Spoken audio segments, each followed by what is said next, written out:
What's up, guys? This is your boy, RC Apologist, and coming at you with a little debate after show review concerning a discussion really that I got out of and thoughts that are going to be pertaining to it. So, I have no idea. I don't even think I'm going to really add this to the playlist since I hadn't really said but one thing or two things in it. The format of the whole thing. Let me just address first what it is. So the non sequitur show is a show that I've normally been a part of for quite a while, and the show has been very generous. I've appreciated and known Steve and Kyle both. They've been very wonderful people to me. But I mean,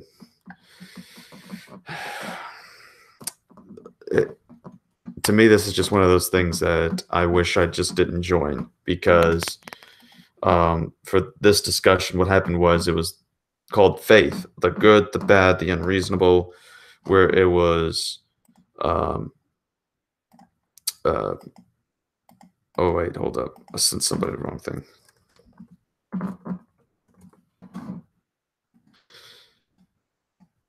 All right. But yeah, what happened is that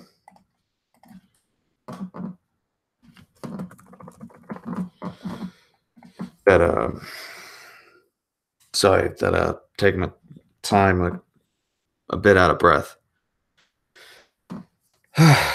But yeah, so it was supposed to be a guy named Dr. Joshua Bowen, Skylar Fiction, Mr. Atheist, um, along with Dr. Kenny Rhodes from Reasons to Believe, Robert from Sentinel Apologetics, and then, of course, me being involved as well. And so the discussion was going over, of course, as it was in the past times, several different topics. It wasn't just going to faith, it eventually got to morality as an issue. I really don't think I had much to contribute at this point in there, and I think that, I could have just left it to somebody else because one, the thing we were using was something that was not Skype, it was not Hangouts, it was something that because they don't have an app for it, and it uses a very wonky way of things on iPhones. It not only caused me to be kicked out of the place a couple of times, but also they tried to get my mic to work, but it wasn't working. And I tried to say something, but I never could get it out. So at this point, me being in there was just not going to help. So I only spoke one time and I left. So to me, the thing I need to see is this. I have well appreciation for those of the non sequitur. I appreciate, their management and the way that they managed to get some good people on there to discuss these things. I'm very thankful for this. But at the same time, it's just something that's far out of what I am used to. It's just far out of what I deserve. Because what here's the thing.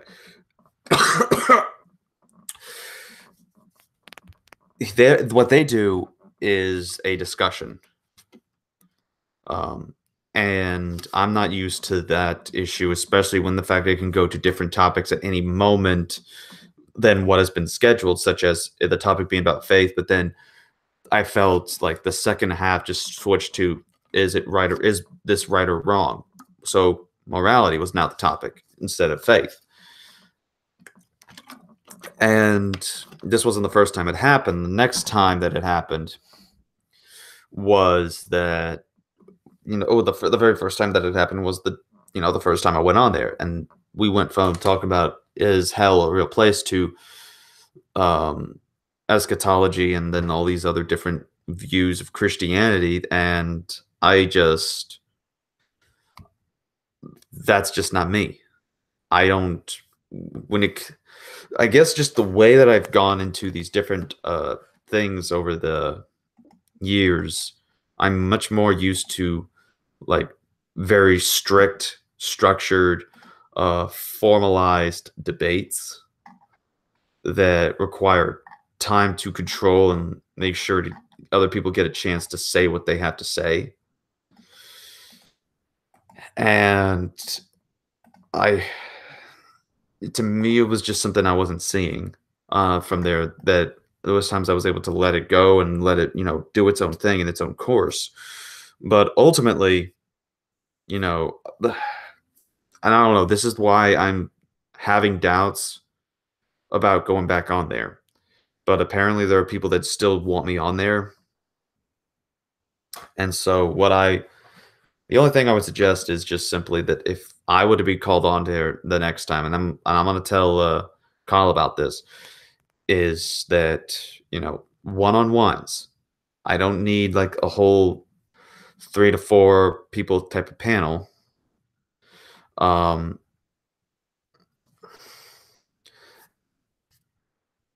and I would just need it to be one-on-one, and that it's no interruptions when someone is talking.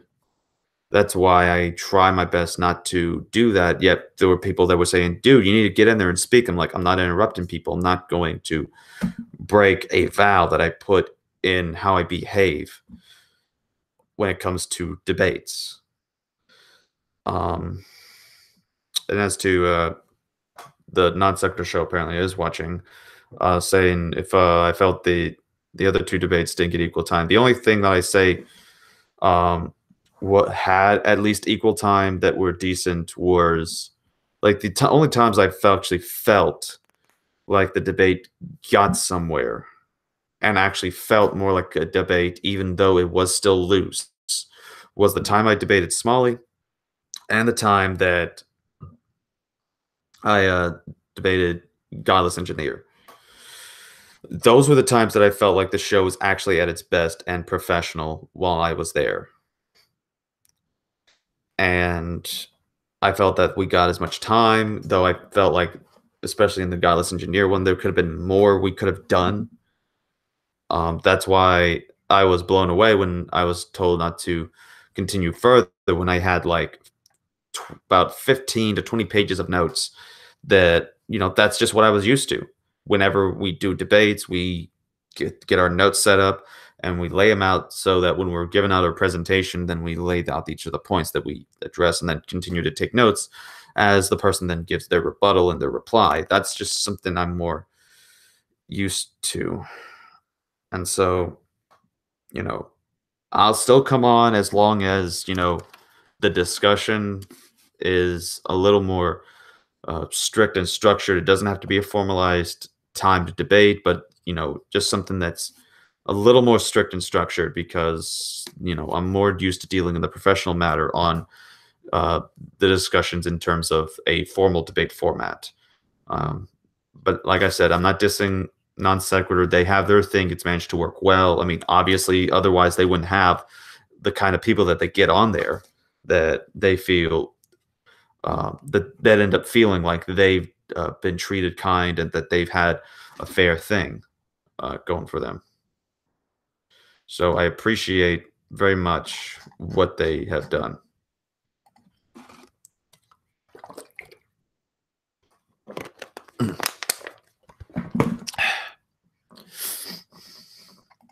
So that being said, I want to get at least some of the review that I have of it. By the way, because of this, there is going to be another kind of show that's going to be out like non sequitur. Called we have no idea what it's going to be yet, but there is definitely some uh, rumors and word works going around that there's going to be like a Christian version of the show. So yeah. That being said, there is one thing I wanted to point out. This is what I was trying to say before I found out that there was something wrong with the with my mic. And that is that Skylar was basically trying to talk about that the Bible has been uh, the real problem is the fact that of the Bible itself, that the Bible has been used to be justified for good things, but at the same time justifying bad deeds. And as a result, he's trying to say that that should be the reason we should dismiss the Bible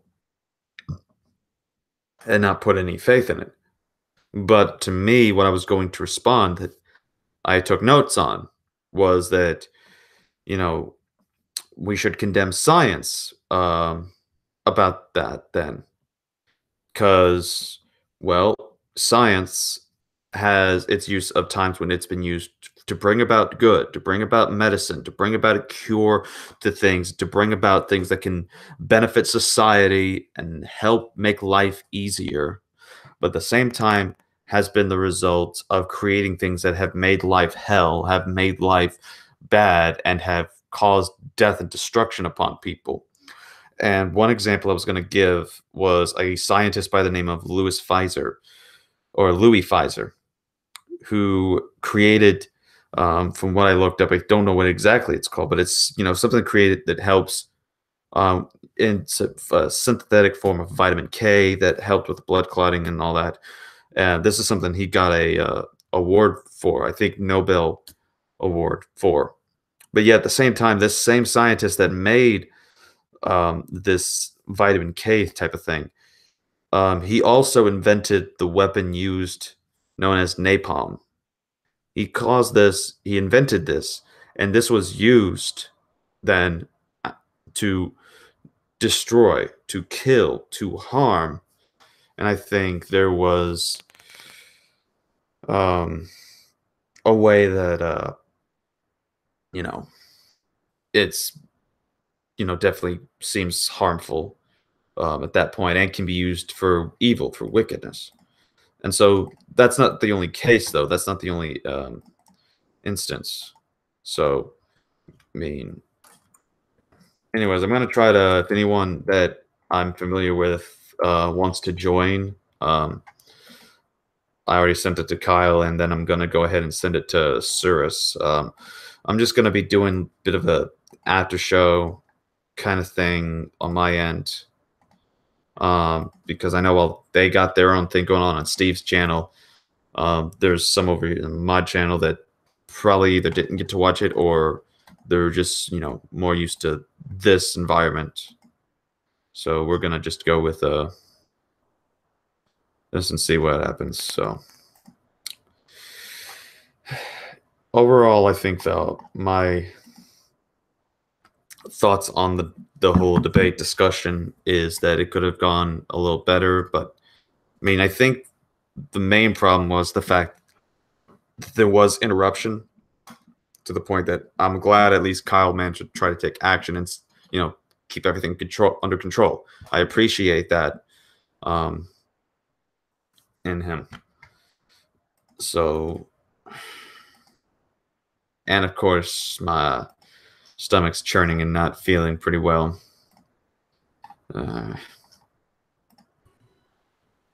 What the? Hello. Hey, how's it going, RCA? Better than I deserve. I'll just put it like that. Yeah, I didn't get a chance to watch the debate tonight because I'm working on my own video right now, but I figured I'd hop in and see what went down, take a break from editing. Yeah. Well, I should have just gave it over to Ocean. He was wanting to take my spot to get in, so I should have just left it with him because like I said, I don't think there was much that I could really have done or contributed to the whole thing in general. So let me see. So was faith the good, the bad, the unreasonable? Yeah. Gotcha. I know I saw your profile picture on the Facebook version they had. I saw your profile picture in the lower right-hand corner. I was like, oh, RCA is on non-sec. Awesome. Yeah. But now I hadn't gotten a chance to watch it yet just because I've been busy with my own stuff. It's my weekend, so I'm like, do I work? Do I play video games, or do I do I actually relax, or do I actually continue working and then go into my actual work week again? Yeah. Hey, what's up, Kyle? Howdy, howdy. Howdy, dowdy, Scooby Dooby. How's it going, Kyle? So tell me about this. What's up, sirs? Tell me about this Christian version of non sequitur. I'm excited about this.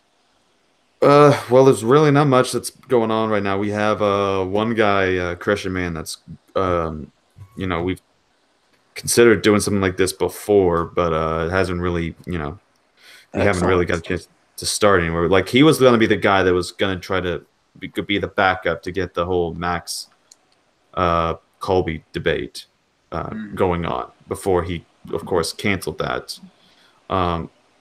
But we, we decided. I look forward to having Monday Night Wars with you guys. I said I look forward to having, like, in wrestling, Monday Night Wars with you guys. That'll be exciting. Well, you can always do cross promotions too, where you both are running similar formats, but as a result, then you can grow off of each other by kind of bouncing back and forth off one another. We have to go at the same time, though. Yeah. We have to do this. Be interesting. And, like, one idea would be, like, we do, like, 2 hours on one show and then do another 2 hours on the other one. Are you kidding me? I can barely get through an hour and a half of my show. So I think that would probably be a good idea. Like, you have the non sequitur show, and then 2 hours afterwards or 2 hours before you have the other show. So you're not forcing people to overlap, but it does let you guys kind of bounce people around and shout each other out. Yeah. What are you going to base your discussions around? Talking about me? Mm-hmm. Well, I mean, it depends. I told him, that, because he's kind of new to the whole thing, but he's still going to try to do it. If you, just simply all it really takes, because I've moderated like 2 debates in the past, just get your clientele, get your people that you're wanting to bring on, and then, or if anyone wants to volunteer to do it, then, go for that and then schedule it up. And it'll probably be either discussion or formally moderated style. The most important question, do you have a name picked out yet?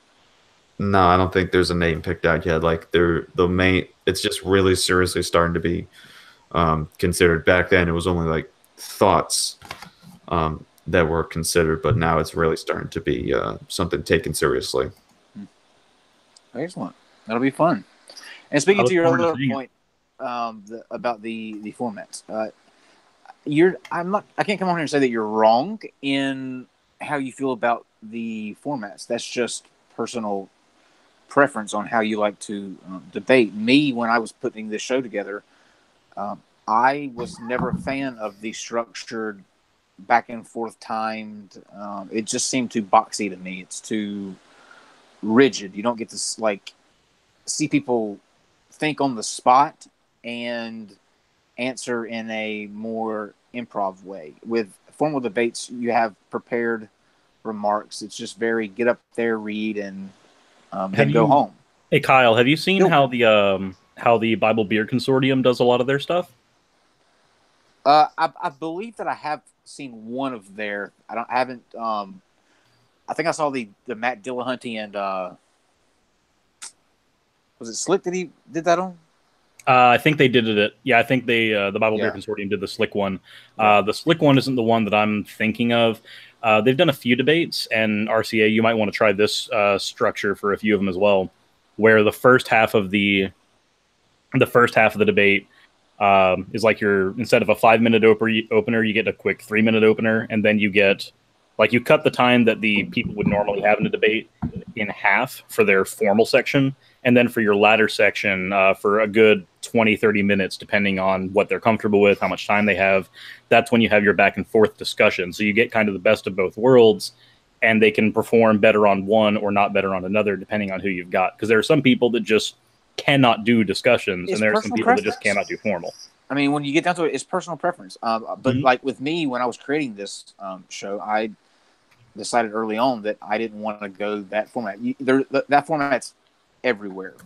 but you don't get the kind of casual conversation back and forth that you can have when it's a discussion. And it still confuses people to this day. I still get, I don't know how many comments saying, well, why didn't you intervene? And I do. You don't intervene as much in discussion, though. Discussions are just about natural discourse. That's correct. But I still will do that if people are over talking each other. Now, I don't care what anybody says about me. You can say whatever you'd like. But one thing about me is that I hate with a passion, no matter which side is arguing, if it's atheist, Christian, I hate it when people talk over each other. It's my biggest pet peeve, and that's what I lose my cool over every single time. And I will cut that off. But you can have a like with Kent Hovind and Aaron Robb, the biggest one that we've done. You would never have gotten to see Kent Hovind in that light where he was just under that magnifying glass, exposed with nowhere to go. He's spent years refining the formal debate, because what he does is he takes the formal debate structure and uses it more as a proselytized platform, and then regurgitates the same thing that he's been debunked on many times, because it's strictly about biology. But Aaron was not going to let him go in this format because it was open. It was a relaxed dialogue, and so you got to see Kent Hovind in a light that you've never seen him in before. And that's what these kind of conversations do. It will make you think on your feet. You have to be able to answer the question. You can't have days of research. It makes you think on your feet. Like, I don't, one thing about me too is I don't get into the whole philosophy aspect of it. Steve does. I don't. I like, just like Aaron's brand of debating. It's just the way that it is. There's no he's not going to call out some kind of fallacy you've never heard of before. It's just going to be, here's why this works, and if you don't like it, then you don't like it. And you get a lot more of that too. They're just discussions rooted in what I think the basis of your everyday life is made up of. And some people, it works for. Like people like you, it's not a bad thing that it doesn't work for you. That just means you're used to a different structured format, and that these type of things just aren't your thing. I mean, there's nothing wrong with that. But I will say the one criticism I have of what you said earlier is the professionalism comment, because I feel like we're always professional. I have said that it is that what y'all do is professional and mature, and I respect that aspect of y'all's show. It's the format. Right, the format. I use that term just simply because I've seen a lot more shows use that. I will just simply say that the format itself is just a format. Won't really necessarily say that automatically means if it's formal, moderated debate structure. I think I know what you mean now. Yeah, okay. Yeah. I think I get what you're saying now in that context. But I probably used the wrong with you liking debate better.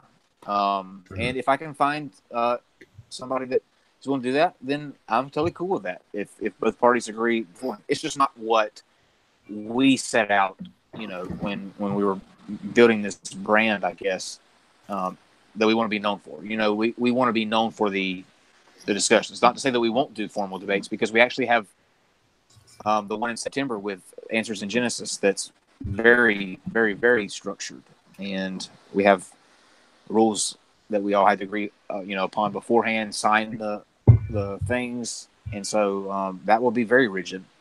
And so we'll do them. It's just not our forte, I guess. I mean, it's understandable. I mean, it'll be its own thing. Everybody's different. That's what makes the world go round. Yeah, absolutely. Yeah, I mean, what did you think of the conversation? I think that we and this is another thing where we'll disagree, because I actually like this aspect of it, where you say that you get off on tangents. That's actually one of my favorite parts of it. Sometimes you have to keep people on track, but it's interesting the directions that some things will go as well. And I'm a fan of when they can go in a direction that you don't really expect. And tonight, I didn't think that it would get as marred down in the. It was supposed to be about Mr. Atheist video, Yeah. the response, and we kind of pulled away, which is fine. We pulled away from that, but I would have liked to have seen more focused on the how do you stop people like Brat Towel from spawning out of the book where you have sensible people like yourself and others spawning from as well. The same book, but you have two completely diametrically opposed views that are coming out of that, and that's where I was hoping. I was kind of wanting to see it go. Speaking of your and I's favorite Steven Anderson fan, he just recently got in contact with me on my channel asking for a discussion, thinking I'll give him screen time. Oh, see, yeah, exactly. And that should be everybody's takeaway from this is that this is why we canceled his show tonight, and I will not refer to his name anymore. He is just seeking attention.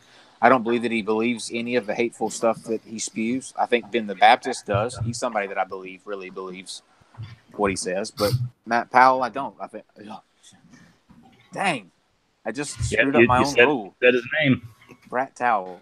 Now, I do generally think, especially because in a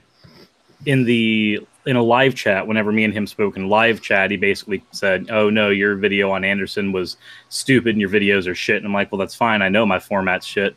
That's not." I don't think you can cuss on here, serious, by the way. What's up? I don't think we can cuss on here.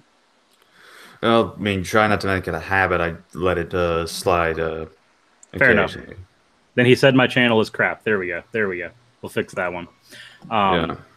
But then, like, as soon as he's on my comment section, the tone changed to, "Hey, if you would like to have a discussion at some point, I'd be perfectly fine with that." And I'm like, man, so oh man, when you're wanting something, your tone changes, and I don't understand that. That seems very disingenuous to me. Well, let me ask RCA this. This is my theory. Okay, you have a guy that has probably grown up in a church, like he has probably that same church all of his life, and so Southern Baptist. I was Southern Baptist. You hear, the abomination word, they should be stoned to death. All the things that he claims he holds to right now. Those things that you can actually look at their original translations and call them out that they're wrong.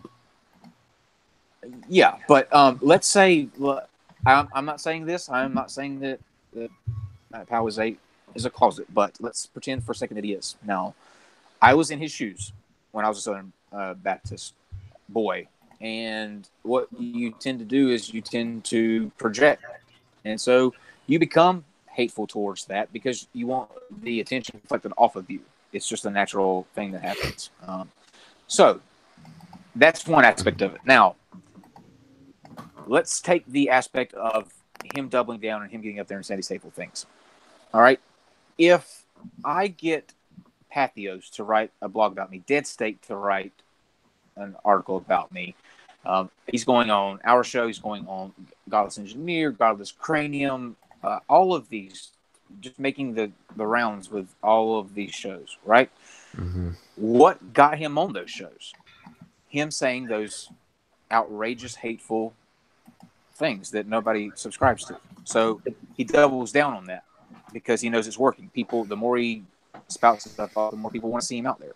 Well, all right. There's a thing. I think he actually believes this stuff, and the reason why is because it's a pattern in the independent fundamentalist Baptist movement, of which he's coming out of. Yeah, like you got to remember, this person also has pointed out that he agrees 100% with every political stance Steven Anderson has taken. Because he was discipled by Steven Anderson. Steven Anderson was his teacher. Let me finish my theory. Okay, now you have to take all of these different pieces and put them together, right? Okay, he's in the closet. Number one. Number two, he's growing up like this. Number three, the attention. Okay, number four. Here's the kicker, right? He can't admit that one or two of those verses should not be adhered to. Like if somebody asks him, should we stone gay people? Should we stone unruly children? If the Bible says it, yep, got to do it.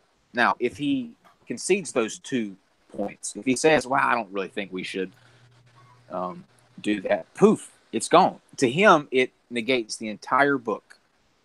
All right, now you add all of these pieces up. Scathing Atheist is probably the first one that caught him out, because Scathing Atheist shows in his videos where Matt Powell literally begs him to do a video on him. All right, Suris just backed up that claim there. Every time we had him on our show, we would get an email immediately after. I'm ready to come back on whenever you're ready. I still got those emails. He's not doing it because he's trying to spread the gospel like you yourself are doing, who I think genuinely has pure motive behind what you do. He wants the attention, and if he has to say a bunch of evil stuff to get it, that's what he'll do. 100%. Right. Well, I think the attention that he's getting would then get people to go to his channel, which he does teach stuff gospel related on there. So I think that's ultimately what he thinks it'll end up doing, but it's not a good way to go about it. So, like I said, I mean, he legit.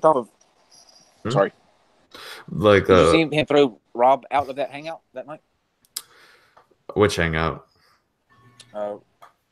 Rob was doing a hangout with him, and then there was like 4 other people in it. Rob can give you the link. Friends? Yeah, and he had them kick Rob out. Yeah, that's I've seen only part of it. I didn't know they kicked him out, which kind of is strange, because then in a hangout that was off air, he's trying to cheer Rob and Kenny on. Right. You know why? He's playing to whatever crowd is in control. If the crowd, with Rob's case, they started to question Rob a little hard, and Matt saw the writing on the wall, and so Matt had him kicked out, because in that particular hangout, they were in control. So I mean, he knows what he's doing. You gotta give him that. Yeah, but I do believe that he legit believes the stuff that he's saying and doing, because again, it's like a very easy to notice and easy to catch pattern in the independent fundamentalist Baptist movement, because you'll notice all the words they say, you notice all the sayings and their ideas, especially the soul winning quote unquote that they say, which is simply that if you don't go door to door evangelism, that's not evangelism. I was one for 25 years. Now, say little do they know the internet exists, and they have more venues that can reach more people more efficiently than door to door. Well, that's the thing. They even there's this thing Stephen Anderson did about street preaching, saying that even street preaching is unbiblical and something that Christians shouldn't engage in. Like, this guy literally says this. So he's saying that street preaching, handing out tracts, that's not how you do it. The Bible says, according to him, go door to door. But however, unfortunately, or sorry, you can go ahead. But didn't they go out in the streets in Antioch? Yep. Like the thing that bothers me about that, I was a Christian for 23 years, and what I was always taught it was non-denominational, but because of where I was located, it had most of its influences in Southern Baptist churches. But I was always taught is whichever way leads a soul to Christ is the way that you should engage in. Whichever way is most efficient, whichever way is going to do it at that time, that is the way you engage. Mm-hmm. What matters is the soul that's won. It doesn't matter how necessarily how you do it, as long as you cause no harm in doing so. How do you? I'm interested to know how you guys, being, I guess, I don't consider you fellow Christians with that wicked individual, but just for the sake of argument, you all believe essentially the same thing, the essentials, let's say. Yes, right. How do you square somebody that does what he does, goes around and spews that kind of vitriol, and on that same book that you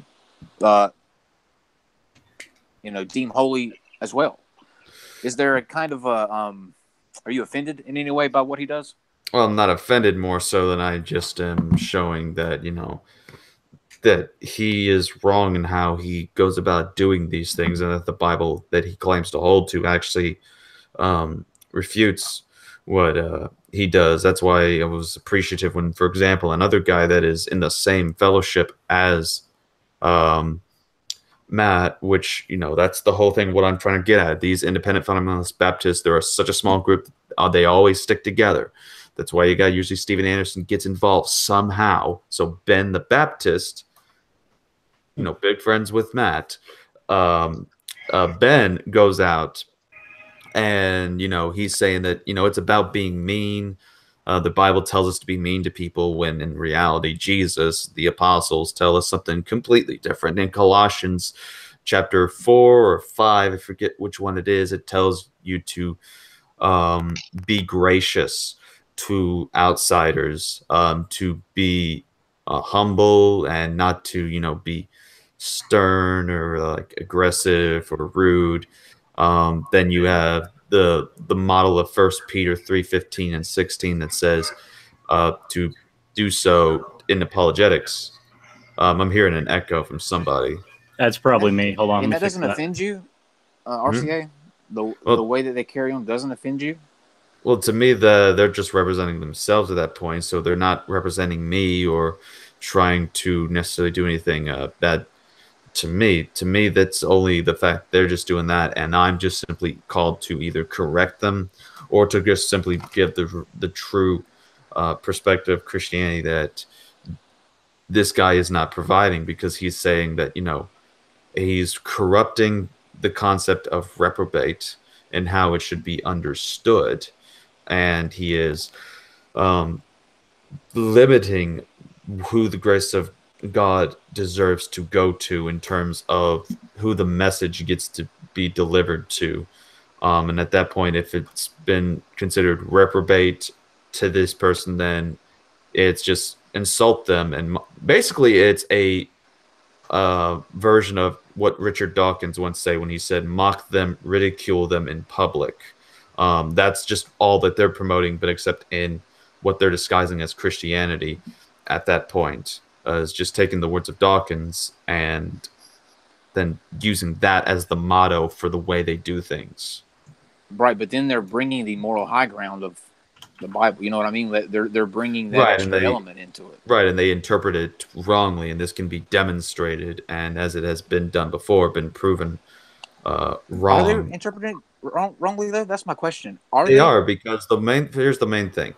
Like, where a lot of them, and this is what I'm saying, the reprobate doctrine, the homosexuals should be put to death doctrine, that they keep affirming and holding, the soul winning and all that. The main thing that they go to is, for all their things, let's go to the homosexuality one, for example, is based off of this issue known as theonomy. That the not just the 10 Commandments, but even some of the other laws count, or that they divide as the moral law, count as the ethical standard for how we should conduct even governmental regulations, of which includes the one that says if one commits homosexuality, then that person should be put to death. There have been people that I respect in terms of the apologetic method, but in terms of their actual personal beliefs on this matter, on theonomy, then that's where things get to be an issue, because that basically says that, if there was a government institute that does allow that, I mean, it's a perfect model, because God used it in the past to institute a government, and then you have this to help continue that. So that's where they're mostly getting this, is from theonomy. So I have a question, and that's been debunked. Let me ask you a question on that then. If you're able to get the interpretation of it from that, where are they going wrong? Like, why can't everybody get on the same page? The reason they can't get on the same page is, for the most part, a sort of emotionalism, pride, or surrounding that they put themselves in, of which... Doesn't a lot of it also come from literalism, where they'll take the literal English words without realizing that even though a certain passage might say men who sleep with men, the original Greek said men who sleep with males, and males does not mean the same thing then as they did now. They're basically just taking the literal words instead of what the words originally meant. Right, but at the same time, they'll pick and... Ooh, sorry about that. They'll pick and choose where the literalism goes and where the literalism ends. And so the main reason that helps them then create that filter to decide what they want is because of the upbringing that they usually have, or the specific denomination that they have been a part of or are a part of, because it can even be that they've only been there for about a year and they have just recently gotten these views after being convinced in some form or fashion that that's what they're starting with as a presupposition that causes them to get to these certain viewpoints. So it's mostly what they've been around. It's bizarre. It's very bizarre. Right. And so this is what a lot of it's like. Basically, they want to see some kind of revival, and they just don't like the other ways that churches today are being done. They think it's too sissified and such, and that's why then they go over to then join Independent Fundamentalist Baptists, because it if you makes join it more extreme at that point, then, doesn't it? Yeah, right, well, because dying Now out they're anyway. trying to be If you- contrarian to the more passive approaches. there's no structure. There is no creeds. There is no confession. There is no catechism. There is no main presidential authority within the hierarchy that keeps everything under control. There's When the you're Bible. independent, well, I'm talking about in terms of the way the church is structured for responsibility and accountability, for knowing who's messing up and who's teaching some very bad ideas. When you're Independent Fundamentalist Baptist, your church is the only authority and hierarchy that you have. You can That's join true. and mingle in with others in an alliance at that point, like they've done to make documentaries and such. But everything that you do is strictly your own. That's why you have one Independent Fundamentalist Baptist, Ashvin something, whatever his name is sort of in a doctrinal battle against Stephen Anderson and another pastor in the Independent Fundamentalist Baptist movement. But they all still, and regardless, share a majority of their beliefs. Isn't that why they have so many conventions too? Like that's one of the things that Southern Baptists are known for. That's Southern different, Baptist sir. is not. Yeah, Yeah, Southern that's different. Baptist. That's completely As a different. Southern Baptists are totally different than Independent fundamentalists. Gotcha. We have a structure and hierarchy that's called the Southern Baptist Convention Right. that we'll attend, or reports get set to, so that people can make sure that we're in line, we're checked, we're keeping to the Southern Baptist faith and message. Right. And the Reformed Baptists have the same thing that goes on. So, But the thing there's is, a hierarchy, there's order. when you were just talking a second ago to a really good point. There is no regulation in their ranks, but to stem over something that you kind of hinted at there, they spend so much time fighting each other than they do anything else.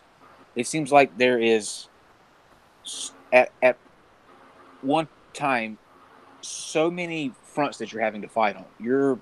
As an apologist, you're not only trying to defend the faith against atheists, but you also have crossfire between Catholics and Christians, Mormons and Christians, Southern Baptists and Independent Baptists, Jehovah's. I mean, don't you ever get tired of fighting every single side that you have? It seems. I mean, the Christians are almost just as vicious as the atheists that come after you sometimes. Well, to me, no, because I find it's more beneficial to me talking to someone who's already in the spiritual aspect and believes in the God, more than so the one that does not, because at least we affirm one thing, and that saves time to just addressing the more important issues at Like that Max? point. Huh? Like Max. Right, we were going to supposedly try to address this two important issues actually, and of course, the emotionalism got to there. But anyways, point being said, that to me, I find more significance in there, but I'm still willing to do debates with even atheists. It's just, as I've said before, like about 3 years ago, that to me it's not a big fight I'm willing to just simply die on, because to me this is just how I feel. Atheism is like nothing special. Even the militant atheism is like very It's really not. small compared to world population religious survey. You have more Muslims and Roman Catholics combined than you do atheists. The Muslims and the Catholics are in the billions, where the atheists and population worldwide would be somewhere within around 500 million. Well, I think it's a lot higher than people claim. But when you say that it's not, Well, this is from a 2017 survey. right? But I'm saying they're probably not gonna. I mean, it's got a negative connotation to it. I mean, if we're just being real, atheism's got a negative connotation for it. Well, not just that, but in your majority Muslim countries, as somebody who has friends that are in Egypt and Saudi Arabia, on your actual driver's license, you have to put your chosen religion they're not on gonna the do driver's that. license, and that gets sent in as census data. Even if your religion isn't one of the ones that is provided, you still have to provide one of their 2 or 3 designated religions that you can put on there on your driver's license, and you don't have a choice in the matter. And we're not a group. That's the other thing. We're not. We don't all take the same political positions. It's not like a religion. So that's the big thing there. Number one, we don't. You have atheists that don't get along because they have different political beliefs. They vote different on things. So it's not like you can just lump all atheists into one particular category. There are atheists that can't get along with other Christians. I myself can. I don't agree with them, and I like having the discussions like this with them. But I can do it in a way where I'm not having to, shout you down or try to make you look stupid or anything like that. Right. You know what I'm saying? But I think on the numbers thing, there are a lot more than you think. A lot more. The number would still be. I will say this: the number is higher than stats show. That's almost a given. But the number is also smaller than any world religion. Oh, of course. Like I will say, no matter how many atheists there are right now, the number is still small. Of course, yeah. Of course. So And I think his point still stands in how RCA chooses to do his discourse, because his number stood on the fact that there were a small number of them, and even if we calculated a good extra 10% bump for most of your Middle Eastern countries, you still have an incredibly small number. Well, to me, that seems like a non sequitur because it seems like you're arguing that people in Muslim countries may not be Muslim because of the penalties, and to me, it could easily follow that there may be more Christians in Muslim countries. Well, there are Christians token, though, there as well. Don't you subscribe to the Christian faith for fear of, or some people for fear of going to hell? In a lot of Muslim countries, this is coming from somebody who has friends in a lot of them, the structure ends up being that you can choose between being a Jew, a Muslim, or a Christian in many of them. But your Jews and Christians are generally treated a little worse. Like there's a bit of a stigma for them. And atheism is considered straight apostasy in many of them. But you are allowed to choose them in many of them. It is something you can put on your license. You can put it down. Obviously, in a country like Saudi Arabia, that's a little different. The stigma is a little worse. But in a country like Egypt, for instance, you can be a Christian in Egypt and put it on your driver's license. You're not going to get any type of penalty for it. There's just a stigma for it. That's all there is. There is any atheists in Saudi Arabia, are there? Isn't that coming from somebody who personally knows one who just left Saudi Arabia? Yes, there are. But I mean, like professing. Professed, no, because professing that in Saudi Arabia is a death warrant. Right. And yeah, did anyone say they want? This is something I saw briefly on Godless Craniums, that there was some Muslim TV show, and they invited an atheist on there, but they really didn't know that he was an atheist. Right. Yes. Anyone seen that one? Absolutely. I've seen it. What about you? What did you say, Kyle? Absolutely. Yeah, it's sad. Yeah, because I mean, he's just saying that that he's an atheist, asking, what does that mean? It's like it's foreign to them. They've never heard the idea, and then saying, "How can you say that? Don't you know who created you? How did you come to the universe?" It's like, okay, let me explain. Yep. There's these different theories and such. Like, no, shut up, stop speaking that way. You are in Egypt, my friend. You're confused. You need to be put in a psychiatric mental institute. You need to get off of this show right now. People like you. Whenever you use language like that, the last thing you're going to do is pull anyone over to your side. Well, plus they kick him off. I mean, there's none of that. Like here's the way I look at it. If there were more people like yourself, Dr. Sygart, I know that. A lot of people get into arguments with her, but I'm a huge fan of SJ. I think she's She's great. She's always been great to me. If there were more like you, I don't think that you'd have any people having arguments about is religion beneficial for society, or should we do this, should we do that. I think people would just let you believe whatever you want to believe and go about their daily lives. But it's because of the other end, because of the people like Brat Towel and those that are a potential threat, and over in Egypt, the ones that will trash talk you like that on live TV and then throw you out. Those are the ones that are screwing it up for the rest of you. Mm-hmm. I'd agree with that wholeheartedly. I've said it I don't know how many times I'll have to say it, but probably as many times as I have a chance to. If somebody wants to believe something, as long as it doesn't harm anybody else, that's pretty much all I care about. Right. If somebody has a belief, or they're like, oh, all homosexuals are bad because of this. Okay, now we have a problem. Now I'm going to correct you. Now I'm going to go through all this. But if somebody just says, yes, I believe in a God, okay, cool. Well, I don't. You know what? I don't even get, like. I'll grant somebody that like the wedding cake thing. I was probably one of the only gay people that said that the person should have, or the company should have the right not to make the wedding cake. Like, you're entitled to have opinions where you don't like people. Like, I know a lot of people that don't like me for that very reason, the fact that I'm gay. I'm fine with that. I'm not trying to win them over to this side. Some people just don't like people for stupid reasons.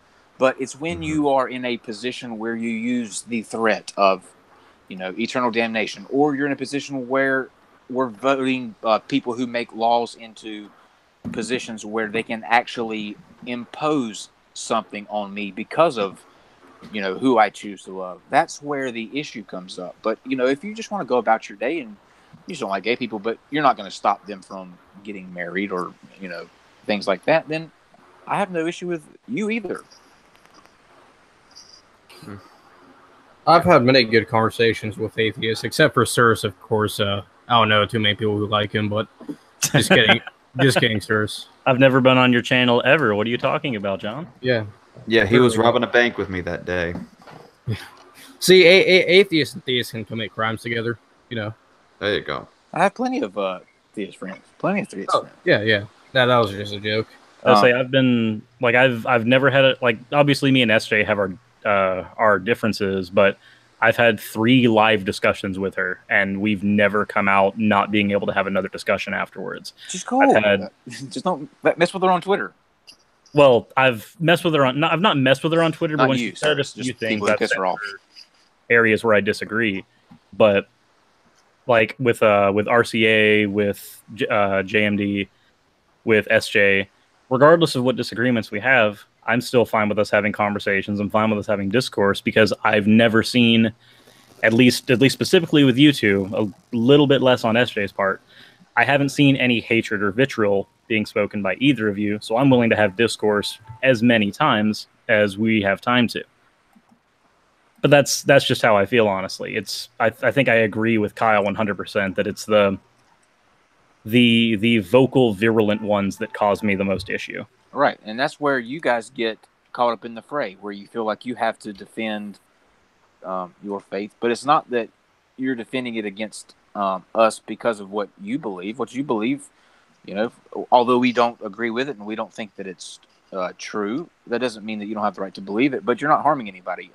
Mark Seidel, one of my favorite people, and I actually heard him on this channel, and he has, to me, what I would wish every Christian to kind of feel at heart, because it's about the good parts, and it throws away all the hatred and the evil parts. But that's what you need more of, and then you wouldn't have people like Sir throwing that hammer down and making fun of this or fun of that, or me laughing when people like George Lujak come in and cause a scene. Yeah. By the way, just want to mention something, and I just apparently see that there are people that have just joined up again. Anyways, I just want to mention real quickly that I just made a new moderator aware. Mr. Ave Nova, one of my favorite furry friends in the live chat right now, has now officially become a moderator. So anytime that he's in and watching, then he will have privileges to moderate. Probably be the only last moderator that I really will have, because again, I don't want to give him to every single individual. Did you give him a furry wrench? Huh? Did you give him a furry wrench? Yes, and it was even in candy corn colors too. You just have to make sure that the wrench is fitted for his hand. I don't know what type of fursuit he uses, but you need to make sure he's got a custom wrench. Nicely done. Or in Cersei's case, a hammer. Nope. No. We give it a wrench that comes with a hammer. and it's a wrench on one side, a hammer on the other. Yeah, and it has dispensable Cheetos on the side. And on the other side, it has a smartphone app. It's actually a smartphone wrench. On the other side is a smartphone app with only one link, and it's a link to Fur Affinity. We are running with this this example, aren't we? Dear goodness. It's got a custom cup holder. The heck, Christian? How are you going to put a cup holder on a wrench? Is this the guy? Who cares about logic at this point, man? Hold up, hush it, everybody. What were you saying, Kyle? He's doing the Christian version of non sequitur. Right? Yes, this is the fella. Holy sequitur. Holy sequitur. I like it. I like it. Did we put you on the spot, Christian man? No. I'm fine. So, yeah. You weren't laughing nervously. Don't lie to us. It's okay. Oh, man. You don't got to worry about that, my friends. And, of course, you're speaking Robert's language at this point. No, I'm speaking Mother Russia. like exactly what I'm saying, Robert Freed. I'm gonna go Russian here. I like the concept. Sorry, Rob. Hold on. I think the resident Russian here has a problem. Well, I have to also say that the guy I just made a moderator, he's legit Russian. I've heard him speak Russian, so he would probably call bullcrap on a majority of y'all. Pam, would you like to say something about speaking Mother Russian? Speak more, Mother Russia, please. Okay. Oh God. We've encouraged insanity. This is what happens when you decide to do hangouts close to midnight, and probably a mix of some people being either drunk or just tired. I can't speak for everybody, so that's why I am that general. This is what happens when you put Christians and atheists in the same chat. Chaos. Yeah, for me, it's more of a personality, the Russian bot who shitposts online. Yeah. And of course, I see in the live chat, Cyrus is trying to suck up to the moderator. I'm an anime fan and a Sonic fan. I love furries. Can't take you anywhere. Just if you want to get on Cyrus's nerves, just either type or say seriously. He hates that. Seriously, Cyrus. I didn't say that. I will seriously consider that.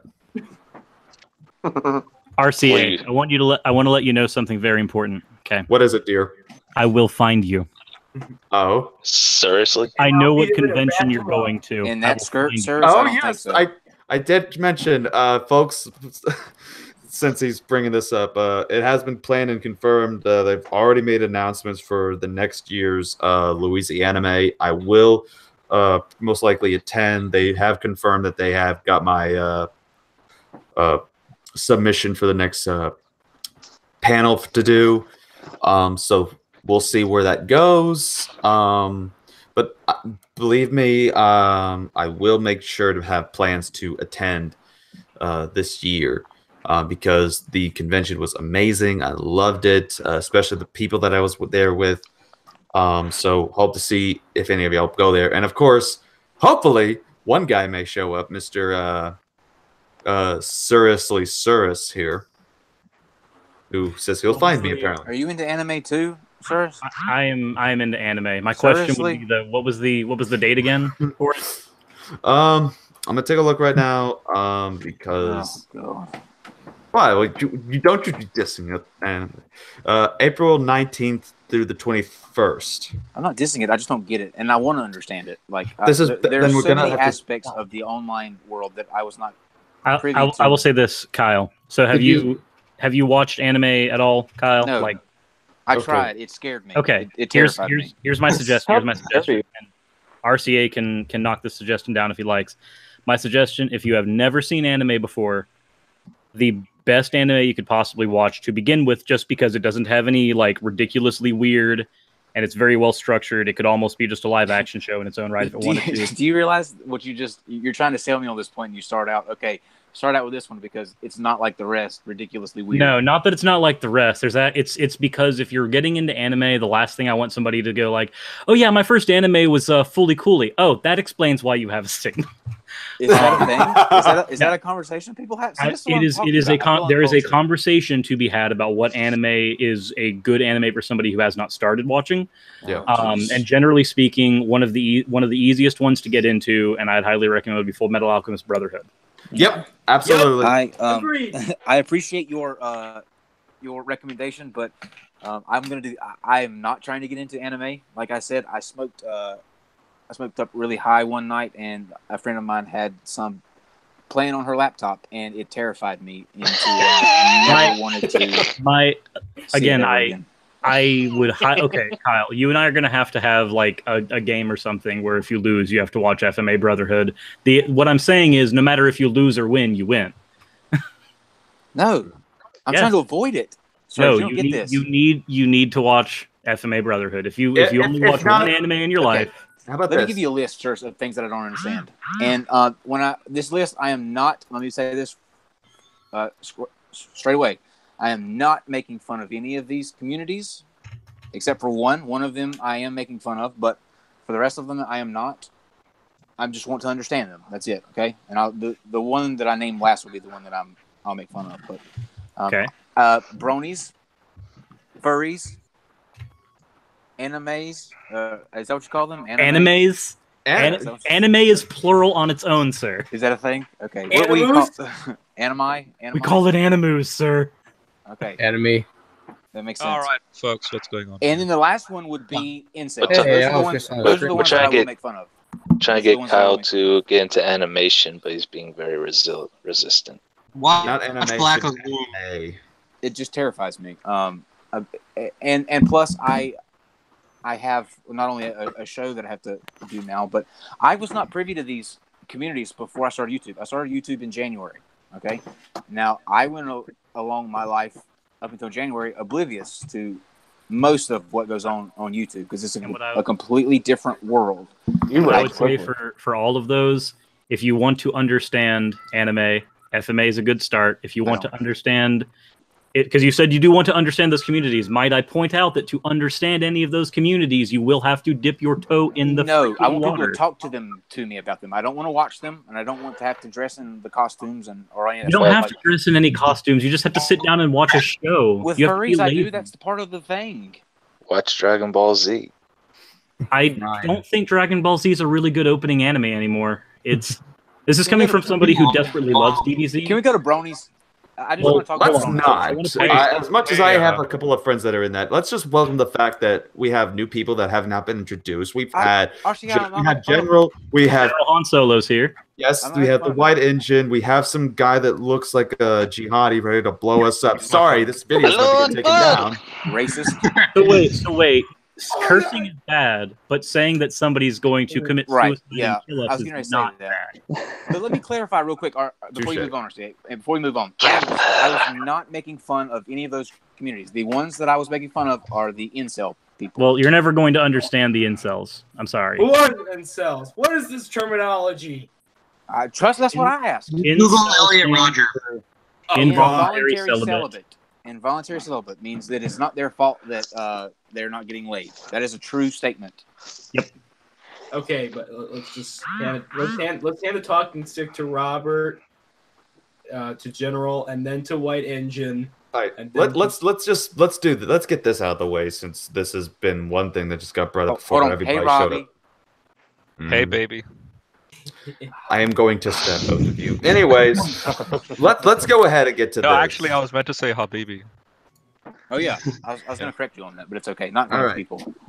So the fact is, there is going to be a different, another debate discussion format that's going to be started up with Christian Man starting that whole thing up.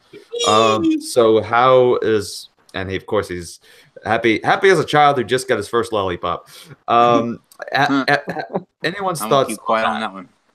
Anyone's thoughts on that, especially from non sequitur, What about? Wait, what? about the new, basically like another kind of show like non sequitur, but especially now is like think of it like non Competition. sequitur but hosted by Christians.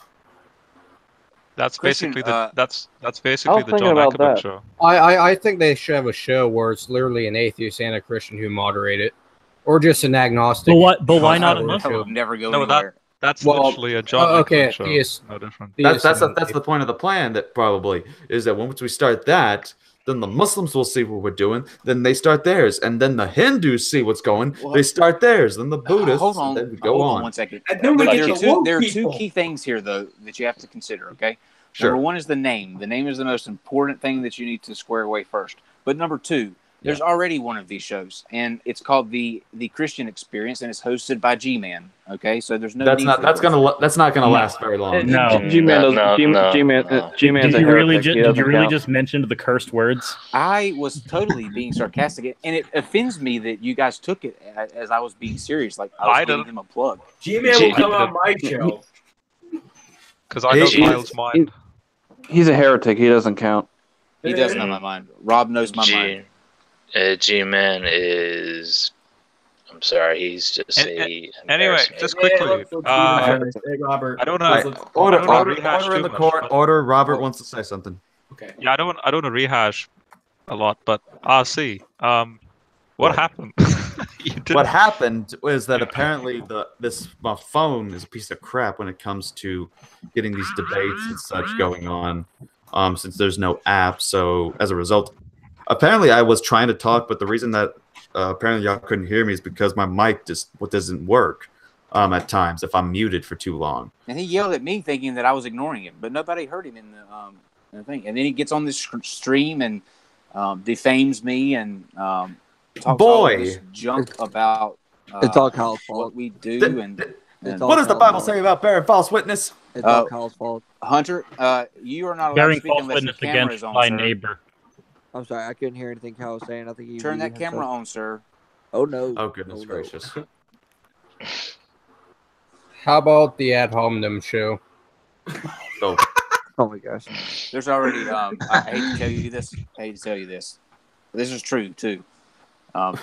We have we have that domain and all of that stuff as well, because if you notice or if you followed our show closely, the podcast that we do for iTunes, Spotify, and all that on Wednesdays, that is the title of the show we do, because and season 2 just started today, by the way. You can go on iTunes, Spotify, iHeartRadio, all that. But on Wednesdays we do the ad hominem show on iTunes and all that stuff. Just not on YouTube. Are we Just- live just right co- now? Do you have like we're- a show we've for every been policy? live. That sounded like a straight up commercial to me. And I'll have to look it up later. Yeah. It's a commercial? Oh, it was, yeah. You always have to be plugging, always. Oh No, my I'm saying gosh. that's what I'm saying. That's what it Speaking sounded of like. plugging, What about plugin? well, which variety? Oh gosh. Well, we lost an engine. Speaking Oh. of plugging, Nice, So we guys. gained subscribe to decorum, subscribe to RCA. Yeah, subscribe if you haven't already. Otherwise, we'll shoot somebody here, starting with Surus. Kyle, did you- Subscribe to this Christian. Rob. He's reformed. No, Did you like the? Anytime Yeah. Rob's Like talking episode? to me, you have to be quiet, Engine. That's rule number 1. Subscribe to Dang it. JMD Apologetics. I've heard he's a pretty Yes, good just apologetics channel. subscribe because we're reformed, meaning we're biblical. Excuse me, guys. Excuse me. Yes. Rob was He's taking Rob was control of speaking Ozzy. Hang on. to me. I'm Yeah, kidding, fuck y'all are RCA. I'm hijacking. kidding. What do you want? What did you think of the debate? I would have liked to have seen it go in. We were just talking about that a second ago, actually. Yeah. I'm fine with the way that it went. It was, I think it was a good discussion, but I was wanting to go more into the, how do you, people, or what I consider reasonable Christians, derive the same things from a book that somebody like Brat Towel does. I wanted to go focus on that. Oh yeah, definitely. Yeah, that would have That been a good. Yeah, discussion, that to me would have been definitely very good to go over as well. And I wish I had more opportunity. In fact, Kyle, that's why I'm kind of upset at you. Why? For not having Matt there to begin with, because then we can bounce. We can reflect. I love you, Rob, but that will never happen. I cannot, in good conscience, platform that attention whore ever again. I would say he's been asked. He's just recently started asking to hop on my channel as well. So I think he's literally just going channel to channel, trying to get a platform right now. But isn't it interesting that he won't do it with, say, someone like myself or Hunter or RC, because we've already been in the hangout, like giving him scholarly material to read, and I guess it's too much for him. Yeah, stop doing that. Stop aiding the enemy. Why? We're trying to help him out in the stop being this crazy guy. You're not going to help him. I'm about to say, Kyle, if you've noticed on my Twitter, one of the last big conversations I had was trying to grab this random guy who said something about Christian rappers and showing him piece by piece the passages in the Bible that he was using for homophobia, and basically going in and translating them into Greek form and going, "This is why you're wrong on everything you're thinking." And then when he tried to call me out on it and saying, "Well, there are scholars that believe this," it's like, that's fine. Hold on. I may be an atheist. However, if you want to say that I'm being biased, that's cool. I'll go ahead and grab 2 apologists that have also done this research, and I'll get them to tell you. That way it's not just me. Hold on a second. And I went and grabbed Craig, and then Craig grabbed the guy you talked to after the Non Sequitur show, the big debate that we had with SJ and everybody. Grabbed both of them to verify what I was saying, and the guy just dropped off the conversation. Fancy that. You're not going to be able to do that, though, with him. That's different. I'm all for trying to change people's opinions. This is a different scenario. Kyle, is it moral? my mind's going squishy now. Is it okay? I have couples benefits. I get my morals from you, wherever you get yours from. Is it okay if you can share what you and I discussed privately with respect to trowel? Remember you had a theory which you're bouncing ideas to me, and I was like, yeah, I think you're on the right. Like, do you think that's fair to share now? I kind of got into it a little bit. I didn't go into the detail, and I still don't think it would be right to do that. Even though, as much as he is a evil, disgusting human being that deserves it, I will not lower myself to that level. But I kind of got into it a little bit. So in as much as that he is okay. So let me get some of the people because I know besides Rob, people who have seen Engine, probably I'm assuming Freed, Steven, and Hunter, and probably JMD, who have seen it. What are y'all's thoughts were on the debate and such, since I still want to kind of keep to kind of what the title of the hangout is entitled, while still trying to get to some free discussion, because why not? So anime and furries isn't relevant to a debate over faith. Wait, what? Oh, haven't you heard the words "by the power of Jesus Christ" in anime? Don't you understand? Can we get off anime, please? I thought Mr. Atheist and Scholar, I think they have this presupposition that faith is always going to be blind, and their definition can't change. That's why I sort of got from it. Here's a fact: Jesus was a furry. General, I will strangle you. That's actually accurate, though. How dare you? We are not Jesus furry mysticists here. Hey, I can defend that from 2 Corinthians 5 verse 21. He became sin for us. Because he's the leading expert in furryicity, the furryicity of Jesus. Yeah. He became all things so that we may be clean. And what a coat he had. I thought that was Paul, though, that said that he became all things. Paul was a brony. But Paul did say, imitate me as I imitate Jesus. Bam. Oh my gosh. To all the people watching, you're just tuning in. Welcome to what's freaking Jerry Springer. Well, let me say this though: that version of Christianity is still a lot more true than Brat Towel's version. I'm still gonna call I'm either going to call it Matt Powell or Powell's Towel. So there you go. I got two names for the guy. His real one and Powell's Towel, because he's just a towel, I guess, then. Irritable Powell syndrome. Boy. Oh. Speaking of which, one of my boys just dropped out. His owner. It better not have been Rob. No, I literally just said who it was.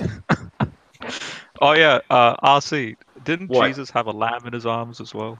A furry lamb. God. It definitely wasn't unlike Kent Hovind's. And in Revelation, it definitely was not a raptor. and in Revelation, is he not the lamb too?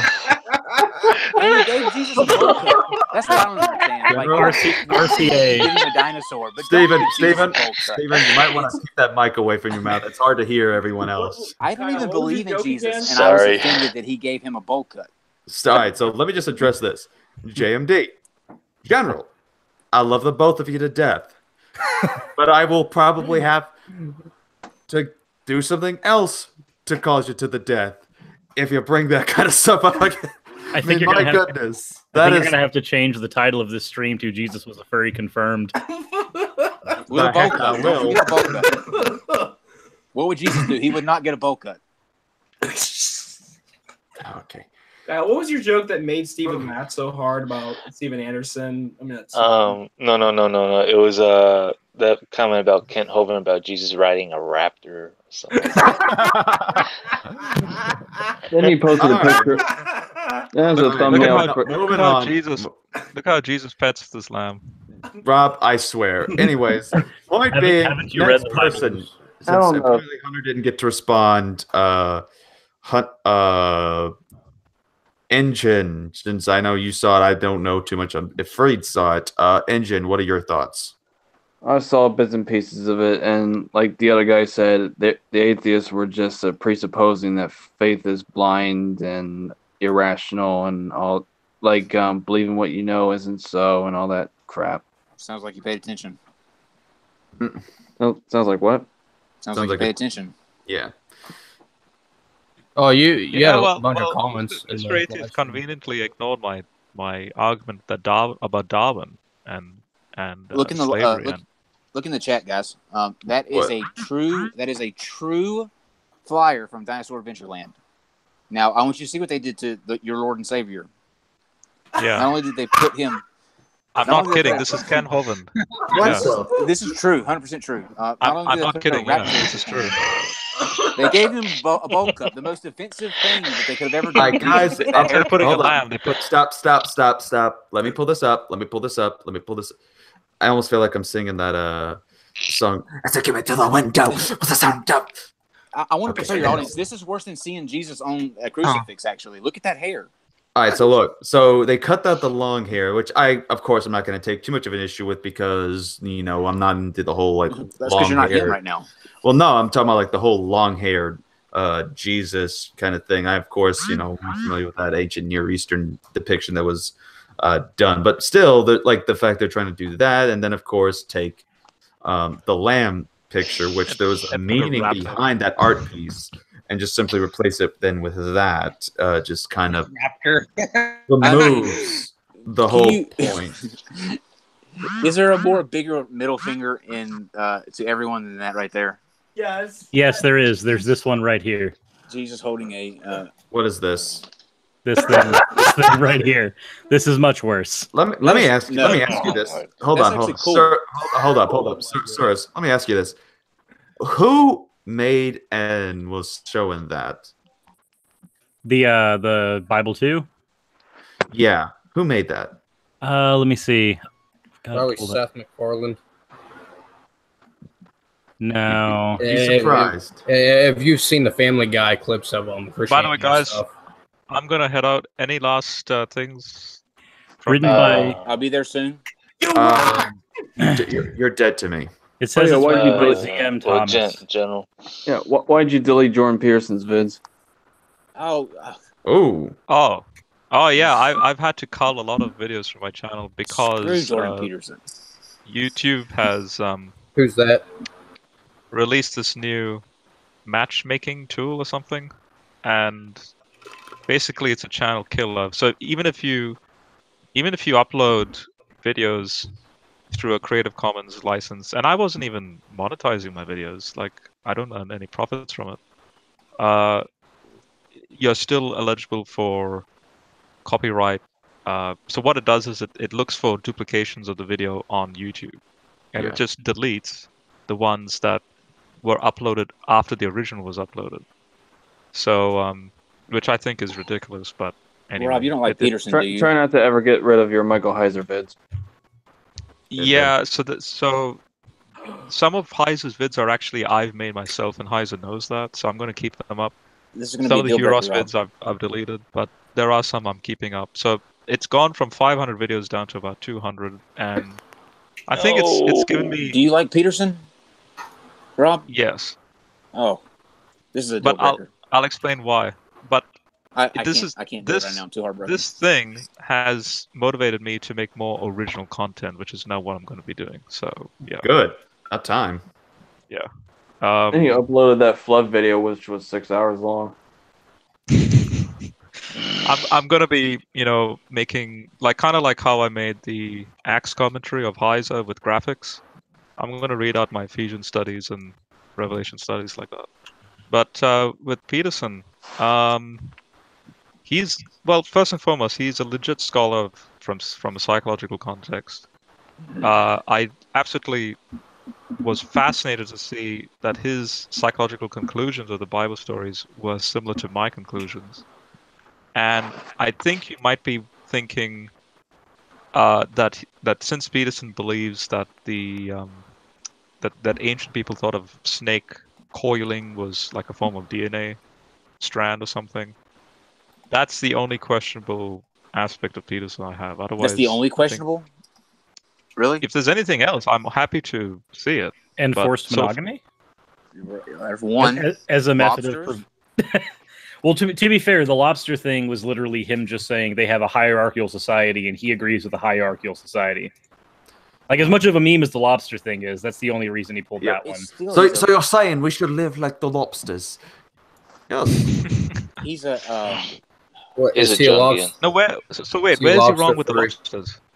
He takes more of a Jungian approach to the Bible. That it's basically archetype mythology to look to.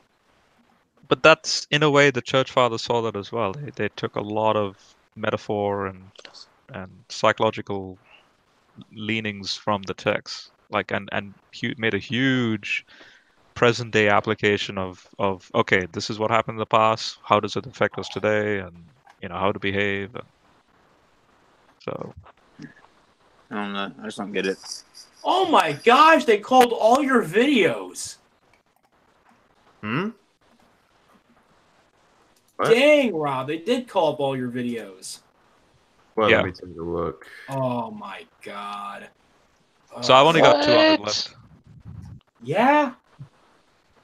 Robert, you need to show me what all the original videos are on there and where I can go look at those videos. Now you know what I did do. Ever since I uploaded the first one, I've been saving each video in its original form. So I still have them on my physical computer. It's not on there, like on YouTube. I would offer a suggestion, and this is something that I've been trying to do, but I'm really bad at it. Whenever you upload your videos to YouTube, because YouTube is changing a lot of its platform rules right now, and it's not necessarily for the better. I don't know if anybody's heard about their custom thumbnail thing they're going to be doing soon, where some videos that have custom thumbnails won't even show the custom thumbnail. But because YouTube is changing a lot of its platform policies, I would heavily suggest upload all of your videos to at least 3 sources. Probably Facebook, because their video platform is growing larger, and then to Dailymotion, because they're not as strict, just so your stuff is still out there on the internet and your people can view it. Right.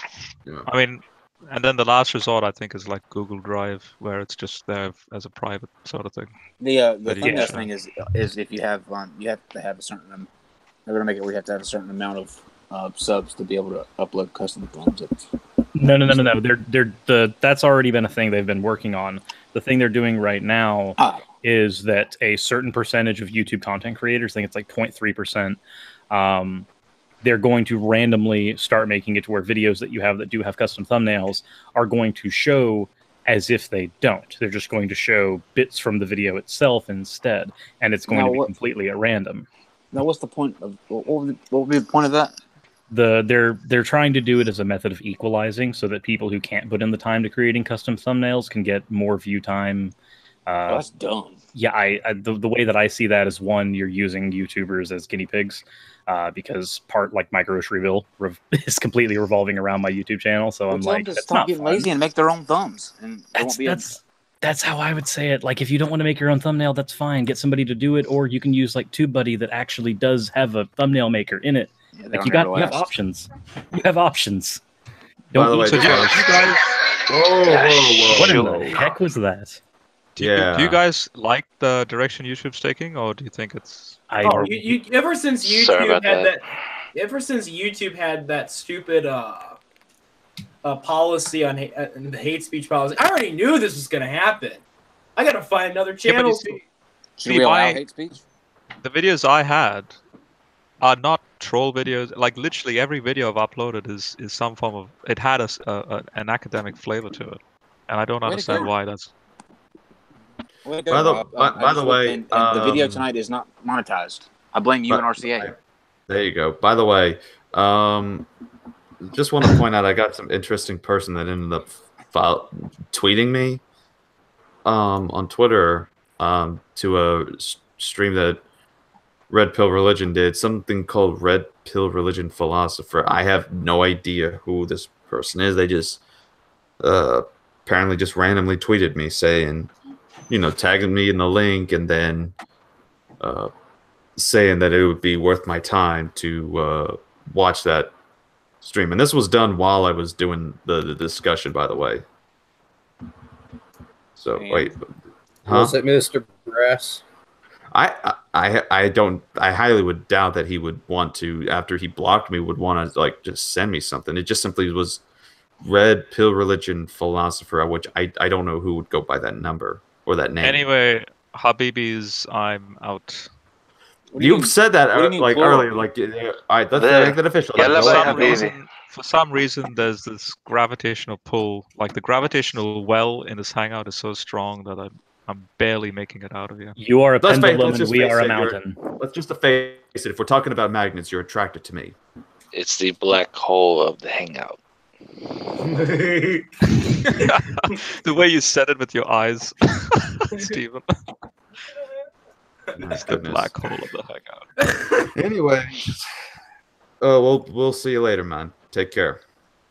مساء الخير يلا باي حبيبي. What the heck? Yeah. Do we have what was that, Arabic or something? Yeah, it is Levantine Arabic. Assalamu alaikum.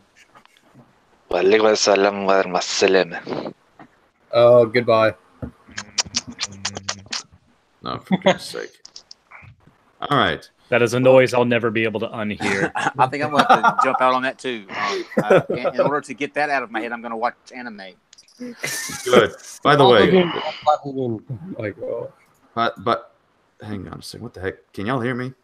Yes. Yeah. Yes. I don't know what just happened with my computer for a second. Steve. Anyways, so yeah, if you can't watch Full Metal Brotherhood, I would at least recommend the live action version they did. At least that was decent compared to some of the stuff. And the engine leaves again. At least it was decent compared to Death Note, the movie. God. Yes, there's live action versions of anime, of which they recently did Full Metal. It's time for me to go to bed. Yep, you go. Yep. Yeah, we'll force you to watch it one day. The only thing I would say, the only problem I have with obviously I do have some issues with the Full Metal movie, like the way they portrayed Gluttony. Like, he's just not threatening in the movie, even in scenes where he should be. I think my biggest problem, though, is that they marketed it towards an American audience, but they didn't provide any type of American dub as well, which I know is not going to look very right with real actors. It's a whole lot harder to work with those mouth flaps, but it was very much marketed towards an American audience that is not big into anime, but they're also not going to want to watch the subbed version of a movie because they are that audience. I watched it in subs. I don't know what the heck you're talking about. But see, you're not their target audience. Well, darn, they really need to consider people like me. Hey, hey, I don't care about stupid lip syncing. I watched the original Godzilla movies. Those were awesome. So did I. Which one was your favorite? Godzilla versus Mechagodzilla. Boy. Which one? He said first is not against. Well, I think the 2003 version says against Mechagodzilla or something like that. Yeah. I don't think it does. Okay. Oh yeah, no, not the original. So not just with the movies in general, but who do you guys think was the best kaiju he went up against?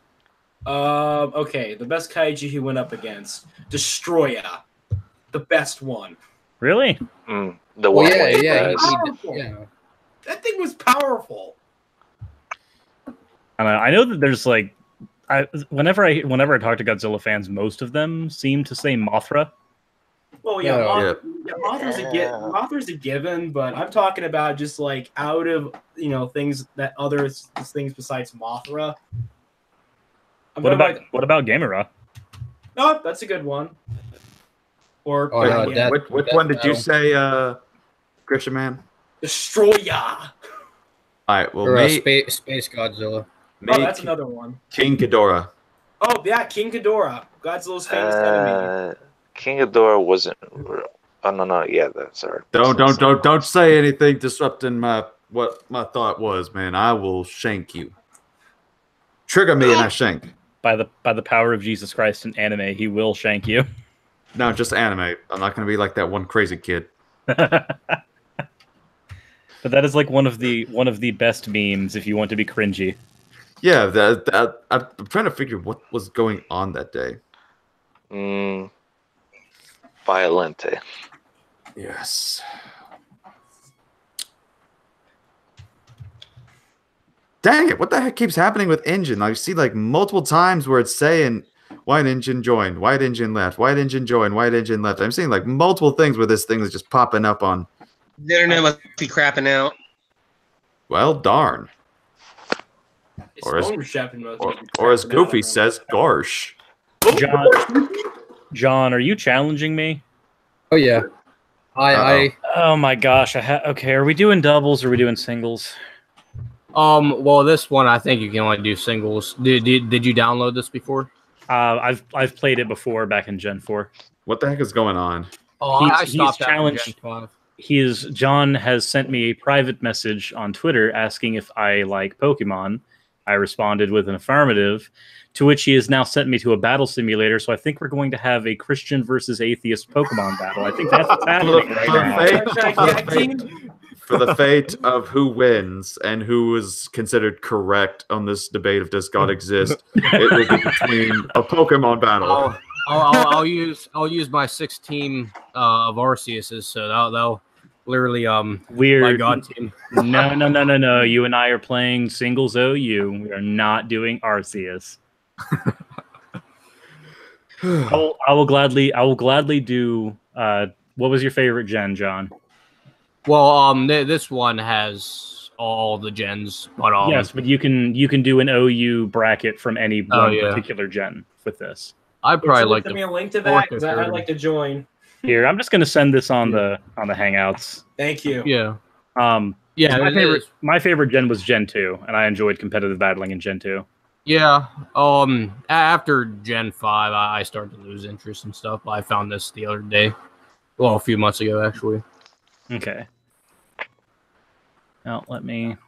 I grew out of Pokemon a long time ago. What the heck is this? Apparently, you can construct your team and then do battles with them on here. So I need to actually. The name I chose is registered. Huh. Screw that guy. All right.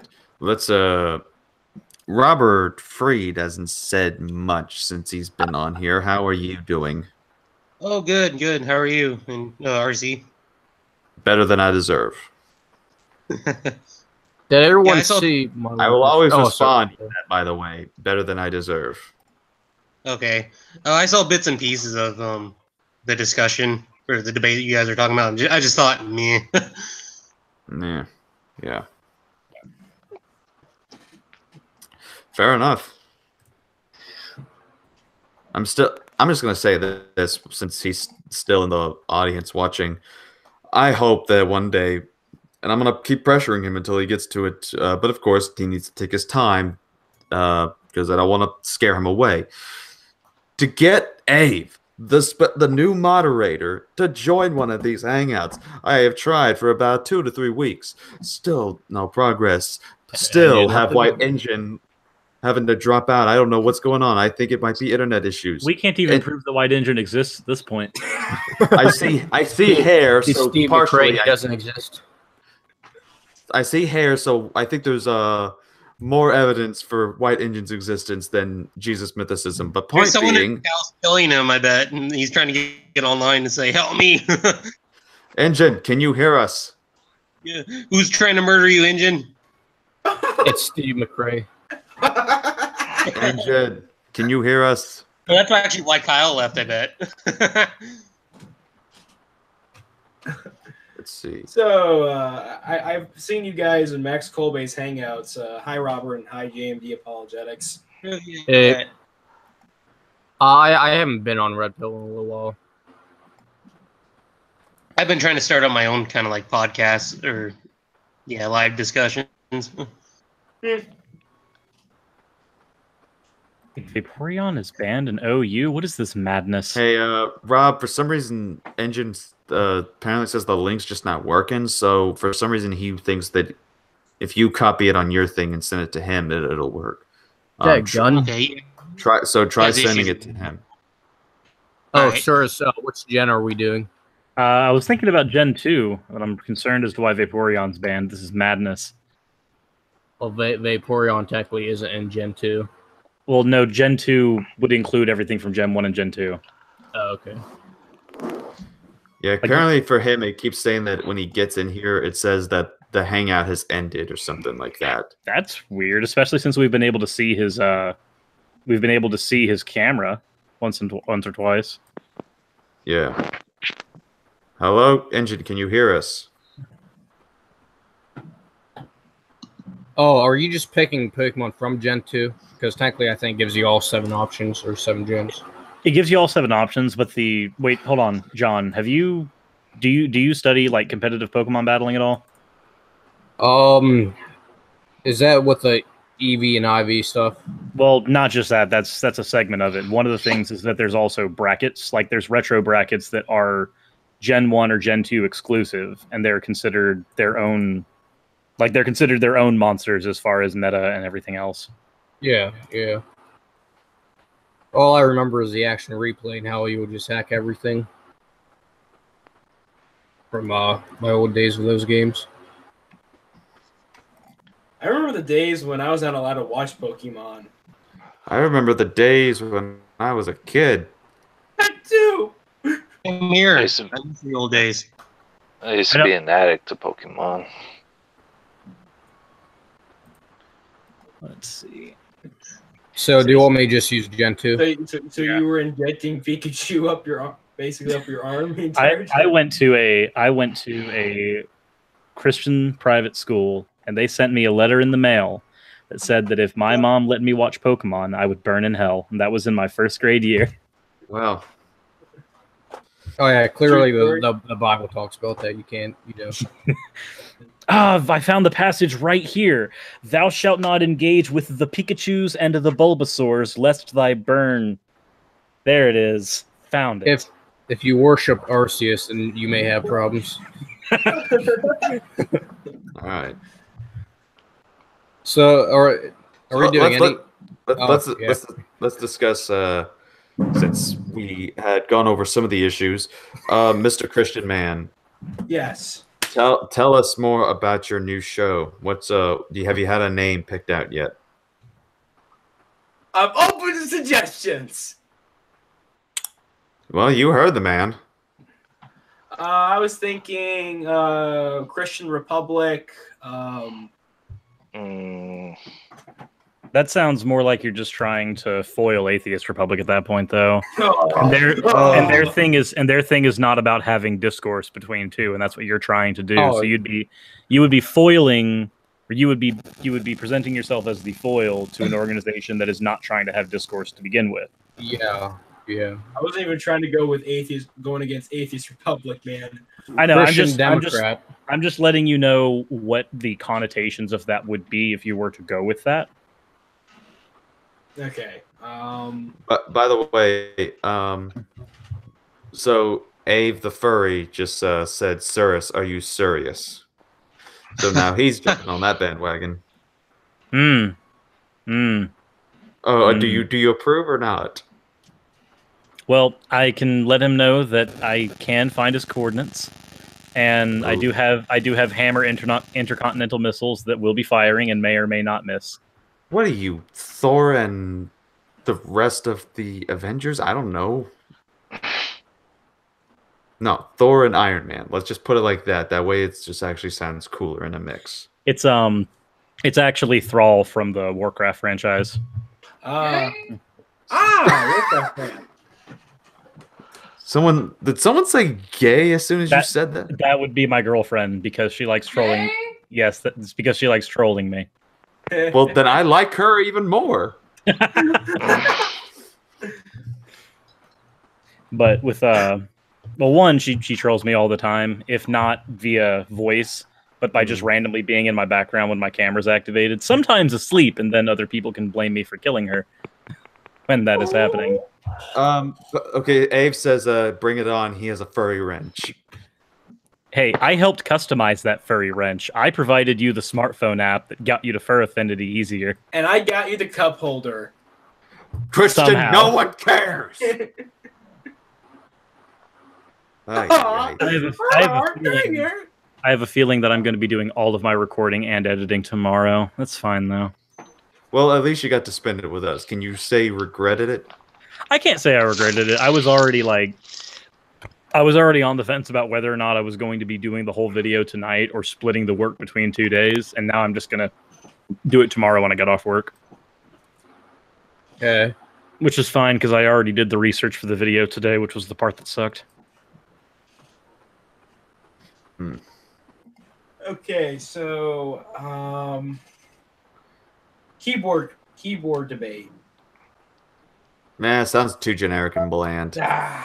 Cyrus, do we agree on one legendary max on like each? We agree that we are using everything from the OU bracket, which means if you choose your gen as Gen 2 OU, it'll tell you when something is banned or not when you hop in. Which means that I don't get access to Vaporeon, which makes me very angry, but that's fine. I'll live. Christian Man's Battle Arena. What about Religious Battle Arena? Okay, that's a good one. Religious Arena. Anyone fine with that? What for the name that sounds of pretty good. I would say use it as a working title and see if you're after your first few streams if everybody likes it, and if they do, to stick with it. Okay. Because at the end of the day, your first few streams are going to be about making sure that the way you're doing things is enough to make people stick around for the video. Your next streams after that is going to be a lot more about establishing your brand at that point and making sure that people know that, hey, you are the person to go to for insert content here. Insert debate here. Yeah, so I say content because there's sometimes you're going to have debate, sometimes you're going to have discussion, sometimes you're going to have it all depends on the people who agree to come on. What about this? Arena of Discourse. I like that. That's pretty good. There we go. Anyone else okay with that? Well, no one's speaking, so that means yes, absolutely go with it. Unless you can find something better. I mean, Right. working title. There you go. So for now, we'll settle with that. And if you can't, it's either you or you and your choice of a co-host. All right, so Engine's back. and hopefully, I assume that from the time period of waiting. My God, what a pain in the ass. Well, there you go. It confirms that's him. What? You what? I was just saying, welcome back. Ah, yeah. Technology fail. Oh wait. Ave does have an option for the show. Offensive opinion. See, I only got bits and pieces out of the debate. I didn't get much out of it. I was too busy fighting groupthink. Ah. Okay. What the debate tonight? Yeah. You were watching it, Stephen. I did watch it. I just didn't watch all of it. I watched, I want to say 2/4, 3/4 of it.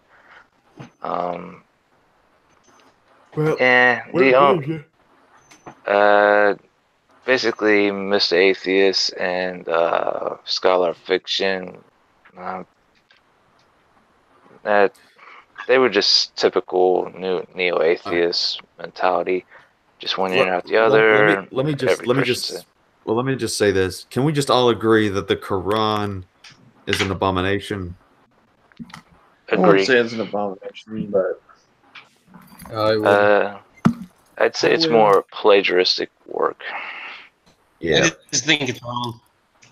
I'd say that the issues that I have with the Quran are less with the Quran itself and more with the Quran and the Hadith, but that's just me. Like, I don't like the Quran in general, especially Surah 2. Well, since you mentioned that, let's go to that then. Everyone, what do you make of the Hadith? I personally find it shows Muhammad to definitely be a hypocritical, vile individual. Anybody else? I have not read the Hadith personally, nor have I read the Quran personally. I think he was just misunderstood. I haven't read all of the Quran. I've read some of Islam's most authentic hadiths, Sahih Bukhari and Sahih Muslim, and some parts of Sunan Abu Dawood, and a little bit of the Tafsir, somewhat of the biography. But here's the reality. If you're engaging with Sunni Muslims who hold that Sahih hadiths are authentic teachings of Muhammad and his sayings from his companions, then they portray Muhammad in a very morally compromising and questionable manner, without a doubt, as RC stated. Yeah. In fact, that was a interesting thing in the I was watching the documentary from Keith Thompson called Sword in the Crescent, and it was just like very bizarre, some of the stuff that you find in the Hadith, where you see, Muhammad is supposed to be this code of moral conduct, but you find some questionable things that are in there. Like, for example, as I'm about to pull up, I guess it would be moral conduct for his time. Like, watch that. Here's one instance, but the second one gets even weirder. In Musnad Ahmad, so I saw the Prophet sucking on the tongue or the lips of Al-Hassan, son of Ali, for no tongue or lips that the Prophet sucked on will be tormented by hellfire. And then this one is from Sahih Bukhari, book 48, Hadith 1183. Then he, Muhammad, said, "Where is the little one? Call the little one to me." Hassan came running and jumped into his lap. Then he put his hand in his beard. Then the Prophet opened his mouth and put his tongue in his mouth. Then he said, "O Allah, I love him. So love him and the one who loves him." This is Sahih Bukhari, book 48, Hadith 1183. Yeah. Then there's the him he was caught cheating on his wife, and then claimed this was a revelation, and conveniently tried to pass this off as a revelation. Yeah, that's the thing, is that there's also not just that, but his adopted son's wife. Not only is that written in the Hadith and in the biographies, of which the account is that he saw her naked and basically had a sort of arranged that the the wife would be given to him in a divorce, but the only way that would do that is that I'm gonna unadopt you so that way it's not and done away with humanity's most whatchamacallit, Most practices. cherished. and it's convenient enough the fact that puts this similar instance in the Quran. It's not just in the Hadith, but in the Quran that's supposed to be on eternal tablets that are eternal. These words weren't created, they weren't formed, they were eternal. That's the main thing about them with the Quran. They do not believe that the Quran was a created book or a created thing, that it's eternal just as Allah is eternal. But yet this revelation about the divorce and then the marriage of Zayn bin Thabit is, according to the Quran, been declared and has been known. And so makes you wonder, really.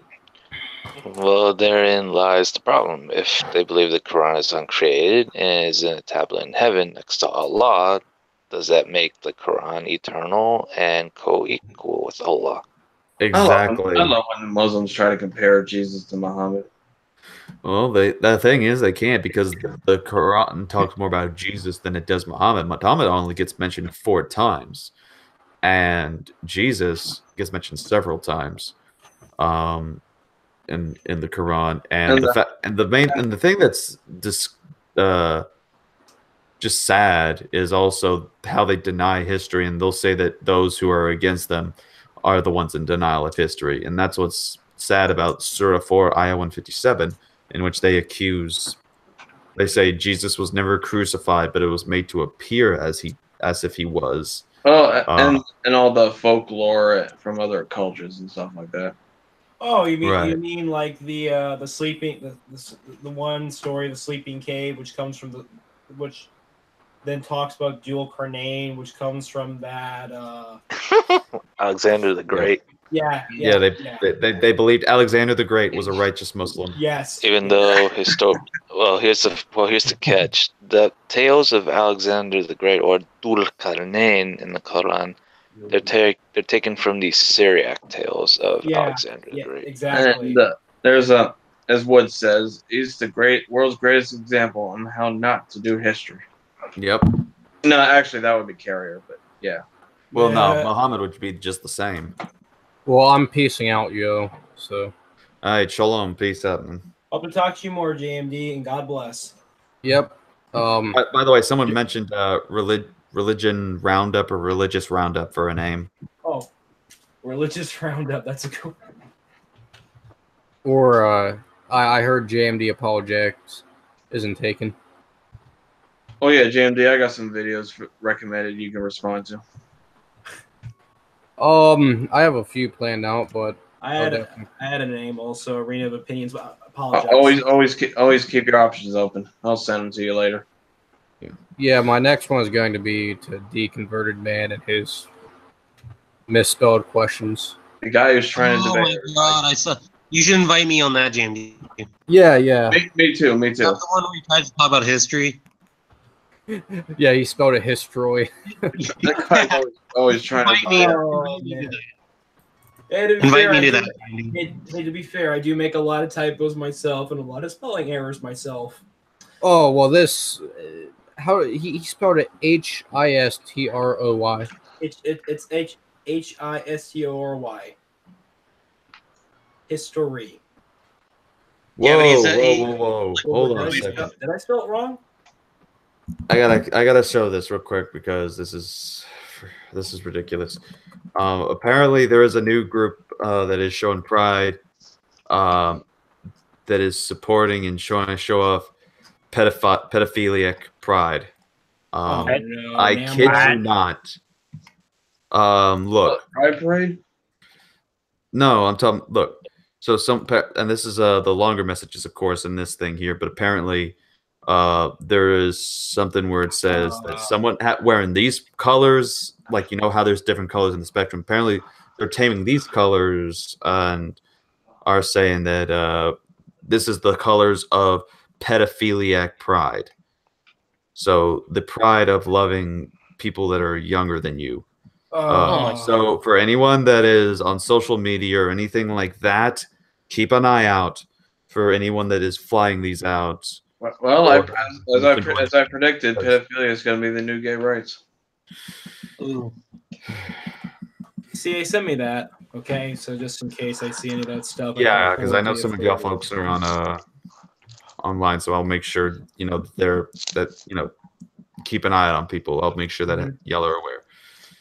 But yeah, Did y'all read that abhorrent article from Salon.com? Oh, that so-called virtuous pedophile. I'm a Wait. pedophile, but I'm guy, hold on, everybody, hold on. I don't even know what's going on right now. What is it, Robert? It's an article from Salon.com by a so-called virtuous pedophile, and the article is titled I'm a pedophile but not a monster." That's a contradiction there. Yeah, I know. That you read the article, it's like such bullshit. Oh my gosh, that article was actually removed ever since the Milo's so-called Milo's. Isn't he one of those pedophiles who loves kids but won't act on his instincts? That's what he claimed to be, which I think is a little bull crap. All right. Yeah, I think the problem in general is if you are attracting yourself to somebody who cannot consent, and that's the biggest issue when it comes to a child. They cannot consent. If you are attracting yourself to somebody like that, then you have a problem and you need to seek help. Sir, since you're a level-headed atheist, what's your favorite book of the Bible and least favorite? Favorite one would probably be Revelations. My least favorite one's probably going to have to be Job. I'm going to have to correct you there. It's Revelation, not shuns. Well, there's Revelation. Well, I guess I'm shunzing you, CA. I'm kidding. Boy, don't make me sick, Ave on you with this furry wrench. Hold on, let me grab my hammer real quick so I can defend myself. Okay, we're good now. We're good now. Yeah. I can defend myself. Hey, if I'll not hesitate, what's up? Back to the Islam thing. There's another one. There's also a hadith in there's a narration in Bukhari about Muhammad's companions passing a man's grave, and Muhammad said that he's in hell not for some big sin, but because he forgot to wash the urine off his leg. Yeah, there's a lot of things that this is what I learned from one of Greg Bonson's lectures, that because he was really the first guy to actually start getting people involved into engaging in apologetics towards Muslims, and he said the best thing to do is to read the original sources, and especially the hadith. He said that you may be prepared though when you read the hadith, because you'll probably have either laughing fests or nightmares. Like he talks about in one hadith, it says that if you don't pray, then Satan urinates in your ears.